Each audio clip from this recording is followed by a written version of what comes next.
Muito bem, povo do Senhor.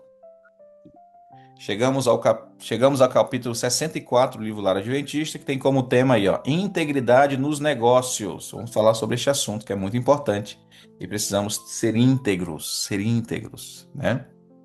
Integridade, só para a gente começar aqui a introduzir, é algo que essa palavra ela já está trazendo a informação que é algo interno, é algo que ninguém vê, né? Existe lá na história de Jó uma descrição de Jó logo no início, né? Vai dizer assim: Jó era o homem reto, íntegro, temente a Deus, justo. Como é que fala? Como é que fala? Ah, me ajudem lá, que eu tô. Um homem íntegro, reto, temente a Deus que desviava do mal, não é isso? Se afastava do mal, né? Isso. Essa que é a descrição de Jó. Qual é a diferença entre reto e íntegro? Nós temos que entender essa diferença. A diferença é que retidão é aquilo que as pessoas veem de você. Quando elas veem você é uma pessoa reta. E integridade é uma coisa interna. É uma coisa que você vai ser mesmo que ninguém esteja vendo. Então, aqui vai falar sobre a integridade nos negócios. Como é que eu devo ser nos meus negócios, no meu trabalho, com dinheiro, enfim, com qualquer outra situação? Como que deve ser a minha vida diante dos negócios? Então vamos lá. A Bíblia e os princípios em negócios. Diz assim, ó, não há nenhum ramo de negócio lícito para o qual a Bíblia não conceda um preparo essencial. Seus princípios de diligência, honestidade, economia, temperança e pureza são o segredo do verdadeiro êxito. Tais princípios, como os apresenta o livro dos Provérbios, constituem um tesouro de sabedoria prática, onde poderá o negociante, o artífice, o dirigente de homens em qualquer ramo de negócio, encontrar melhores máximas para si próprio ou para seus empregados do que as que se encontram nessas palavras do sábio. Agora vamos ver quais são essas palavras do livro de Provérbios que nos traz aí informações suficientes sobre os princípios de honestidade e economia que Deus quer que nós tenhamos. Aqui vai dizer, ó, viste o homem diligente na sua obra? Perante reis será posto, não será posto perante os de baixa sorte. Olha que interessante, irmãos. Deus está dizendo que quando uma pessoa ela é diligente na sua obra, perante reis ele será posto. Lembra da história dos homens na Bíblia, né, que foram diligentes, confiantes, pessoas fiéis como José, como Daniel, estiveram perante reis. Provérbios 22, versículo 29. Aqui diz aqui, ó, em todo trabalho há proveito, mas a palavra dos lábios só encaminha para o quê? A pobreza. O que que é isso, pastor? Não entendi. Quando você fala demais e não trabalha, isso só vai trazer pobreza. Então, o trabalho é algo que agrada a Deus que nós façamos. E eu sempre digo assim: o trabalho é uma terapia, irmãos. O trabalho é uma terapia. A minha esposa me conhece, que ela sabe que no dia da minha folga é o dia que eu tiro para dar uma descansada, mas é um dia que eu fico triste. Me dá uma desmotivação, parece assim que as coisas não é a mesma coisa. Mas aí quando vai trabalhar, mesmo que seja cansativo, mas chega em casa com aquela alegria no coração de saber que eu cumpri a missão, a mente está boa, é muito legal, muito bacana. Então, assim, o trabalho ele é complicado devido ao cansaço, né? Cansaço, às vezes a gente quer umas férias, alguma coisa do tipo, mas o trabalho ele é uma bênção, ele é uma terapia, ele é uma terapia. Então Deus fala sobre isso. Se você ficar só falando, vai para a pobreza. Agora, se você falar e fizer, trabalhar, isso aí vai te trazer muitas bênçãos. Diz mais, ó, a alma do preguiçoso deseja e coisa nenhuma alcança. É isso, né? Olha que segredo. Isso aqui é a pura verdade. O sábio Salomão disse isso no passado. Isso é a pura verdade. A alma do preguiçoso fica só desejando, mas coisa nenhuma alcança, porque não trabalha. Aqui diz, ó, o beberrão e o comilão cairão em pobreza, e a sonolência faz trazer as vestes rotas, amassadas, sujas, né? Então, o beberrão e o comilão, eles vão ficar pobres, não querem saber trabalhar e conseguir o seu sustento, né? Então, que são conselhos preciosos. Ainda tem mais, ó. O que se apressa a enriquecer não ficará sem castigo. Olha que forte, irmãos. Tem pessoas que querem enriquecer a qualquer custo e muitas vezes quebram aí a sua integridade, né? Por causa do dinheiro. Eles negociam seus princípios por causa do dinheiro. Conheço pessoas que já tiveram nessa caminhada com a gente, foram fiéis cristãos, mas hoje estão completamente fora, não querem saber de nada, porque o dinheiro os consumiu, né? Ou melhor, os afetou de uma forma tão profunda que eles só querem saber de dinheiro, dinheiro, dinheiro, dinheiro, dinheiro. Só conseguem ver cifrões na sua face, nos seus olhos, né? A fazenda que procede da vaidade diminuirá, mas quem a ajunta pelo trabalho terá aumento.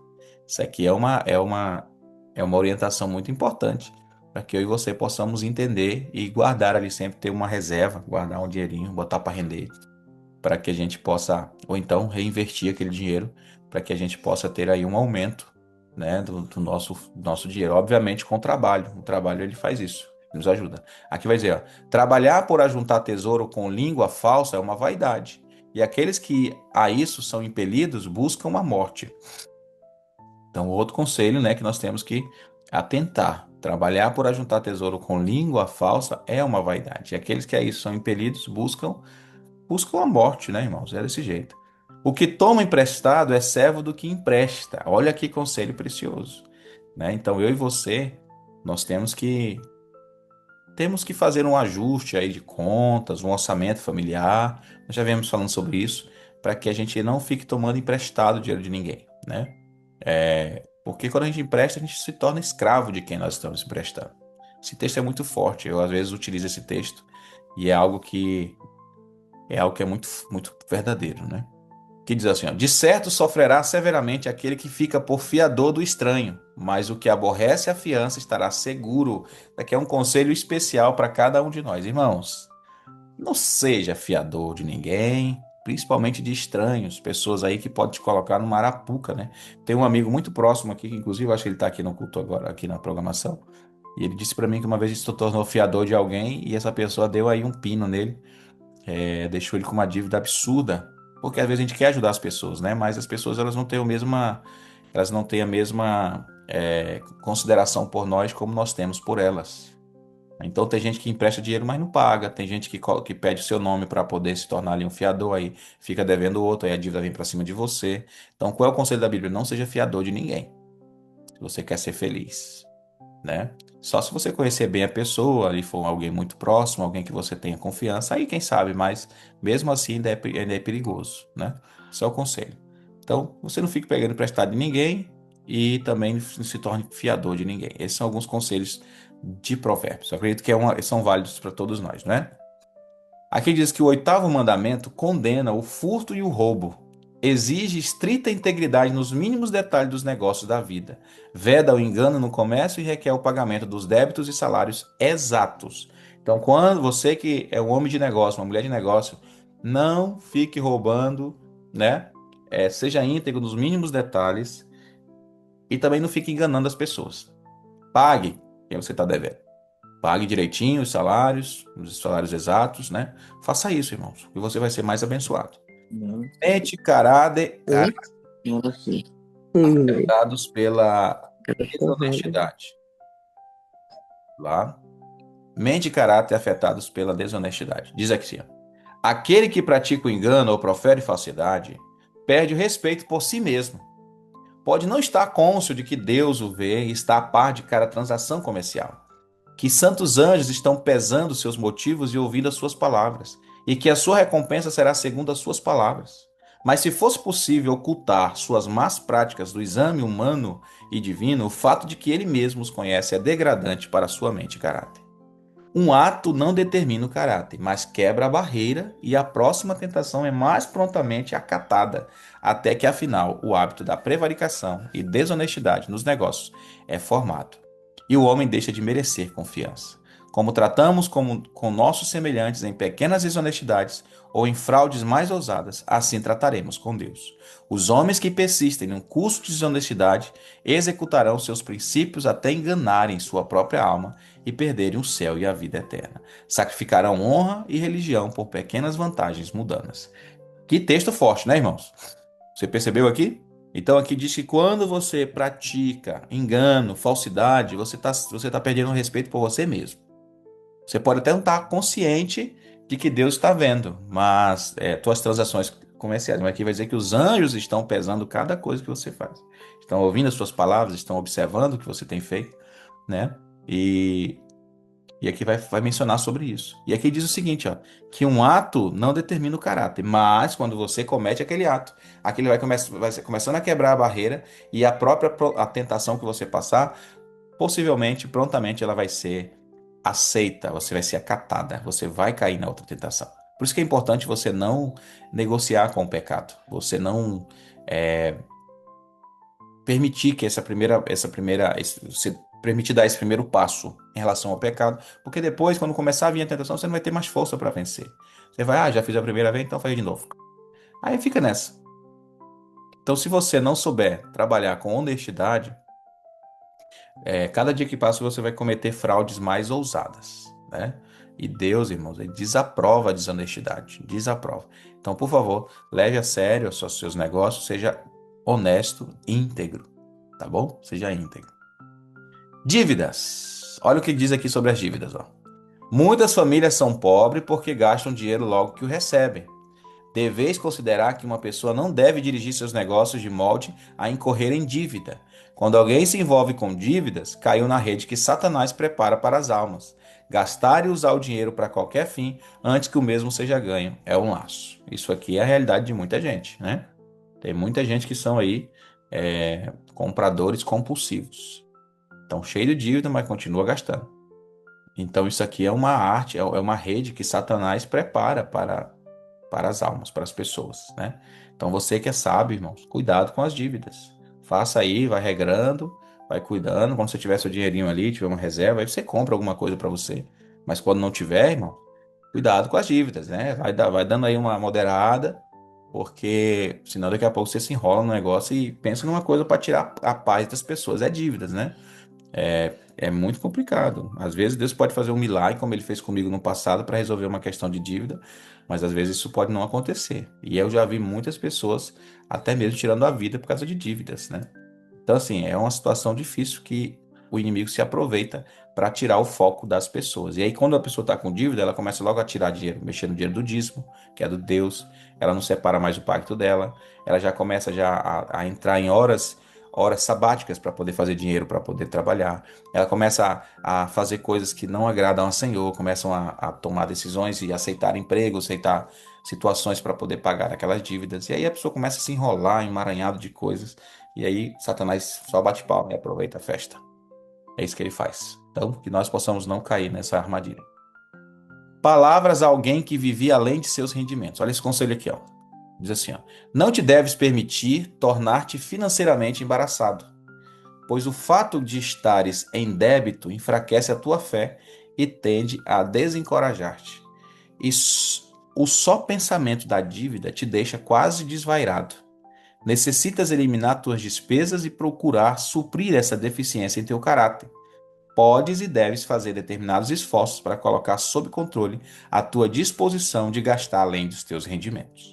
Percebeu? Então aqui diz que a pessoa, quando ela está em dívida, isso enfraquece a fé da pessoa, desencoraja a pessoa. A pessoa fica sem fé, se desencoraja. Então, amigos, eu vou reafirmar aquilo que eu falei para vocês. Ó, esse livro aqui, que vocês estão enxergando aí, Embaixadores do Reino. Esse livro aqui é sensacional. Se você não teve ainda a oportunidade de ler, leia esse livro. Pastor, eu não gosto de ler, então é difícil a situação. Informação é importante. Eu gosto de ficar só no celular, então vai no YouTube, procure lá orçamento familiar, como fazer um orçamento familiar. É importante que você possa buscar informações para que você resolva a sua situação. E uma das coisas que eu já disse para você pega ali, anota tudo que você gasta, né, que você ganha, pega ali sua receita, depois o que você gasta, para ver quanto que você está sobrando, se está sobrando alguma coisa. Se os seus negócios estão em ordem ou se você está devendo e todo tempo você está devendo, está virando uma bola de neve. A tendência de uma bola de neve é aumentar, né? Então é importante que você tenha faça esse esforço para que a sua vida vá bem, né? E para que a sua família esteja abençoada. A causa de Deus não pode ser, ou melhor, pode ser desonrada se você for desonesto. Diz assim, ó: o mundo tem direito de esperar a estrita integridade dos que professam ser cristãos bíblicos. Pela indiferença de um homem quanto a pagar suas justas dívidas, todo o nosso povo está em risco de ser considerado indigno de confiança. Os que têm qualquer pretensão à piedade devem adornar a doutrina que professa e não dar ocasião de que a verdade seja ultrajada em virtude de seu procedimento precipitado. A ninguém devais coisa alguma. Olha que forte isso aqui, irmãos. Uma vez eu cheguei num lugar que disseram para mim que não queriam ser adventistas porque os irmãos eram muito era caloteiro. Dizia assim, essa igreja só tem caloteiro. O pessoal comprava fiado e não pagava direito às dívidas. Então, irmão, isso aqui não pode ser dito sobre você, tá bom? Faça esforços para pagar as suas dívidas. Está comprando? Pague. Pensou em comprar? Tenha forma de pagar. Ah, pastor, me enrolei. Faça um jeito, mas pague as pessoas. A minha sogra, ela, ela ficou um tempinho assim, irredutível para não querer ser adventista por causa disso, porque uma pessoa da igreja devia a ela. E toda vez que aquela pessoa passava na frente da casa dela, ela soltava um monte de impropérios para a pessoa, né? Porque aquela pessoa mentiu para ela e prestou algo e não devolveu. E aquilo ali para ela foi um absurdo, né? Foi um absurdo. E ela não dizia assim, essa igreja é de gente caloteira. Mas depois ela, graças a Deus, ela se converteu, já era adventista, né? Espero que ela não se torne uma caloteira. Acho que não. Então, mas hoje ela conhece, entende que aquela ali era uma pessoa, era um ato isolado. E graças a Deus por isso. Mas, infelizmente, tem muitos que fazem o quê? Que sujam o nome da igreja, né? Que desonram a obra do Senhor, porque não pagam as suas dívidas. E o conselho da Bíblia, de Romanos 13:8 é: a ninguém deveis coisa alguma. Tá bom? Pague a sua dívida, irmão. Pague. Ah, não consigo pagar tudo. Vai pagando, parcelado, mas pague as suas dívidas, por favor. Conselho a alguém endividado. Aqui, ó. Se você estiver endividado, isso aqui é o conselho. Decida nunca incorrer em outro débito. Tá devendo? Para um pouquinho, não vá logo gastar outra, vai comprar outra coisa. Nega-te mil e uma coisas antes de entrar em outra dívida. Essa tem sido a maldição da tua vida. Entrar em dívida. Evita como evitarias a varíola. Faze com Deus o solene concerto de, com a sua bênção, pagar tuas dívidas e a ninguém dever coisa alguma, ainda que tenhas de viver a pão e a água. É tão fácil ao preparar a mesa tirar do bolso dinheiro para extraordinários. Cuida do pouco e o muito cuidará de si mesmo. É uma moedinha aqui, uma moedinha ali, gasta para isto, gasta para aquilo, e logo somam muito. Nega o eu, ao menos quando estás rodeado de dívidas. Não vaciles, irmão. Não desanimes nem desistas.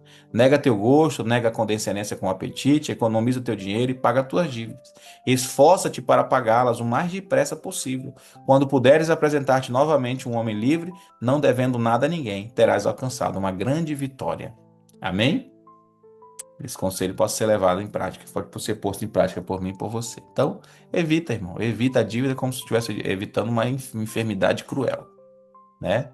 Faz um pacto com Deus para que você pague as suas dívidas. Evite gastar com outras coisas que vão trazer e acumular mais dívidas. E não vaciles, não desanimes, não desista, tá bom? Deus abençoe você, sua vida. Eu espero que você tenha aí a sua vida financeira bem organizada. Obviamente, nós estamos vivendo num mundo que é muito difícil, mas é possível. Então, anote tudo, organize sua vida financeira para que você tenha condições aí de dar o melhor para sua família, ter o melhor na sua mesa, né? E dessa forma será muito abençoado por Deus. O apelo de hoje é esse aqui, ó. Senhor, eu quero ser íntegro nos meus negócios. Me ajude a pagar a todos que eu devo. Derrama bênçãos em meu lar para que eu possa abençoar a outros. Que esse seja o desejo do teu coração nessa manhã. Vamos orar? Oremos. Maravilhoso Deus, eterno Pai, obrigado, Senhor, pelo esse estudo. Obrigado, Pai, pelo cuidado que o Senhor tem conosco. Trazer informações preciosas para que a gente possa ter uma vida boa, não dever ninguém, estar tranquilo e não nos tornar escravos de outras pessoas. Pai, por favor, nos abençoe. Que os nossos negócios sejam sempre com muita integridade. Possamos, Senhor Deus, fazer a tua vontade, pagar a quem precisa ser pago e também, Senhor Deus, honrar ao Senhor com as primícias da nossa renda. Cura de cada pessoa que está aqui, nos dê sabedoria. Pedimos isso em nome de Jesus. Amém. Amém. Muito bem, povo do Senhor. Espero que a mensagem tenha ficado clara para mim e para vocês, para todo mundo, né? Claro. Muito bem, vamos lá, aquela foto bonita, aquela imagem legal. Estamos com 33 pessoas. Não saia antes de tirar o print. Seu rosto, Brasil. Ai, Deus, coisa boa. É ver o rosto de vocês. Eita, coisa boa. Olha a Dani aí, ó. Só na rede dela. Ô, coisa boa. Vamos lá, gente. Lá vai. Saudades da minha casa.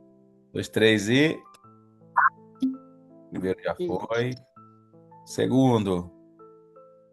2, 3 e. Pronto.